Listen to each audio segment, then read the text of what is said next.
Swaran Arya art YouTube அன்பர்கள் அனைவருக்கும் வணக்கம். என் சேனலை சப்ஸ்கிரைப் செய்து பார்ப்பவர்கள் அனைவருக்கும் நன்றி. மேலும் பார்ப்பவர்கள் சப்ஸ்கிரைப் செய்து பார்க்கவும். நாம் இன்னைக்கு ஐயப்ப சுவாமியை என்னுடைய டிராயிங்கில் பார்க்குறோம். பாருங்கள் எவ்வளோ அழகாக ஐயப்ப சுவாமி நமக்கு ஆசீர்வாதம் செய்கிறாங்க. பாருங்கள், தரிசனம் கொடுத்துட்ருக்கிறாரு. பாருங்கள், சுவாமியே சரணம் ஐயப்பா. நாம் ஒரு சிறிய தகவல், கோடான கோடி ஜனங்க மாலை அணிந்து விரதம் இருந்து 48 மைல்லையும் 7 மைல்லையும் ஐயப்பனை காண்பதற்காக கோடான கோடி பக்த கோடிகள் மாலை அணிந்து கார்த்திகை மாதத்தில் மாலை அணிந்து செல்வது ரொம்ப தமிழ்நாட்டில் ரொம்ப சிறப்பு வாய்ந்தது. எல்லா ஊரில் இருந்தும் நிறைய ஜனங்க வருவாங்க. அதில் அந்த ஐயனை காண்பது எப்படின்னா 18 படி ஏறி தான் நம்ம காண முடியும். இருமுடி அணிந்தவர்கள் 18 படிகளை கடந்து தான் ஐயனை காண முடியும். அந்த 18 படிகளுக்கு என்ன அர்த்தம் அப்படிங்கிறத நாம் இன்னைக்கு ஒரு சிறிய தகவலுடன் பார்க்கலாம். பாருங்க, 18 படிகள் கடந்து தான் நம்ம போவோம். ஃபஸ்ட்டு படி, நம்மளுக்கு முதற்படி என்ன உணர்த்துது அப்படின்னா மெய், வாய்.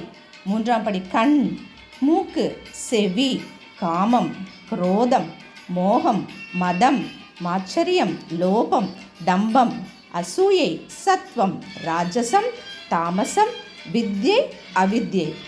இந்த மாதிரி மனிதன் அடக்கி கடந்து வர வேண்டிய விஷயங்களான ஐம்புலன்கள், ஐம்பொறிகள், உணர்ச்சிகள், குணங்கள், வித்யை, அவித்யை என்பது ஞானம், அஞ்ஞானம் ஆகிய 18 விஷயங்களை தான் இந்த 18 படிகள் நமக்கு குறிக்கின்றன.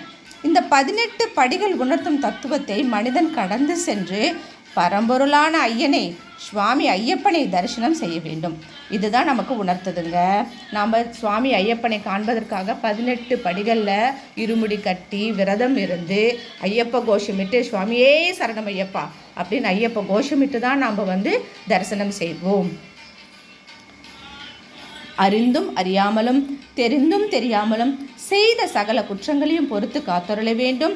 ஓம் ஸ்ரீ சத்தியமான பொண்ணு 18ஆம் படி மேல் வாழும் வில்லாதி வீரன் வீரமணி கண்டன் காஷி ராமேஸ்வரம் பாண்டி மலையாளம் அடக்கியாலும் ஓம் ஸ்ரீ ஹரிஹரசுதன் ஆனந்த சித்தன் ஐயன் ஐயப்ப சுவாமியே சரணமையப்பா.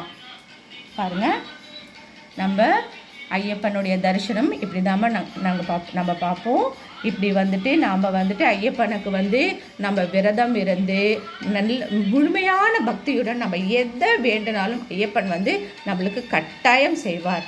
இது திருமணமாகாதவர்கள், குழந்தை பேர் வேண்டியவர்கள், இல்லை நம்ம கடன் தொல்லையில் எல்லா குடும்ப பிரச்சனைகள்லேருந்தும் எந்தெந்த நோய்வாய்ப்பட்டிருக்கள் எல்லா பிரச்சனைகளிலிருந்தும் நம்மளை ஐயன் காக்க வேண்டும் என்றால் இந்த மாதிரி நாம் பக்தி ஸ்ரத்தையுடன் நம்ம முழு மனதோட விரதம் இருந்து மாலை அணிந்து ஐயப்பனை காண செல்லலாம்.